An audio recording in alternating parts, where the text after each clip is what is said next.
तुळजाभवानी सहकारी साखर कारखान्याच्या जो राहिलेले ऊसाची बिलं दिलेले नाही त्याबद्दल प्रथमतः माननीय जिल्हाधिकारी यांना 7/6/2024 रोजी निवेदन देण्यात आलं होतं।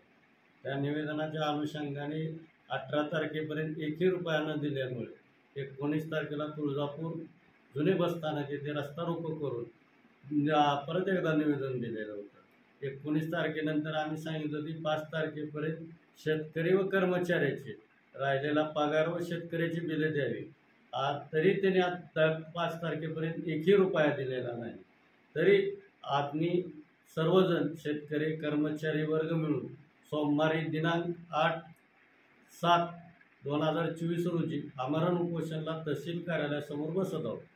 तरी आमची एक नम्र विनंती आहे, कारखाना प्रशासन ज्यांनी म्हणले आम्ही एवढे पैसे दिलेले तरी त्याच्या सत्यप्रती आम्हाला दिलेल्या पैशाच्या सत्यप्रती देण्यात यावे।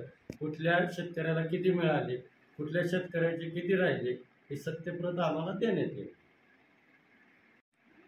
माननीय जिल्हाधिकारी साहेबांना भेटायला गेलो, पण जिल्हाधिकारी साहेबांनी शेतकरी किंवा कर्मचाऱ्यावर आज जिल्ह्याचे पालक असतानाही त्यांनी दुर्लक्ष केलं निवेदनाकडे। मी काय करू शकतो असं उत्तर दिलं।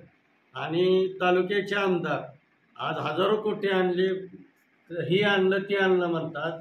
आज वर्ष झालं शेतकऱ्यावर उपासमारीची वेळ आहे, कर्मचाऱ्यावर उपासमारीची वेळ आहे, पण जिथं काय नाही तिथं काम दाखवण्यात तालुक्याचे लोकप्रतिनिधी व्यस्त आहेत।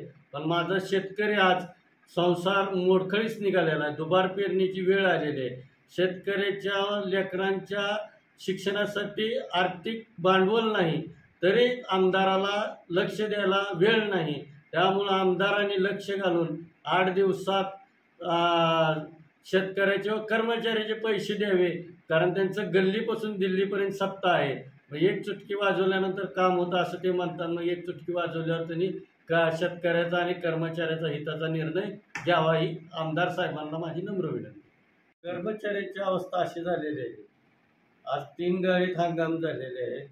जुन्या कर्मचाऱ्याला तरी एकही दमडा दिलेला नाही, पण नवीन कर्मचाऱ्यांच्या आज पगारी नाहीत। कर्मचारी व शेतकऱ्यावर अशी वेळ आलेली आहे, आज मुलाचे शिक्षण, शेती, निसर्गाचा पाऊस पाडाना गेलेला आहे, दुबार पेरणीची वेळ आलेली आहे शेतकरी कर्मचाऱ्यावर। आणि कर्मचाऱ्याचे संसार उद्ध्वस्त आलेले आहेत। त्यांना किराणा दुकानदार गिरणीवाला उधारीवर दळण द्यायला तयार नाही।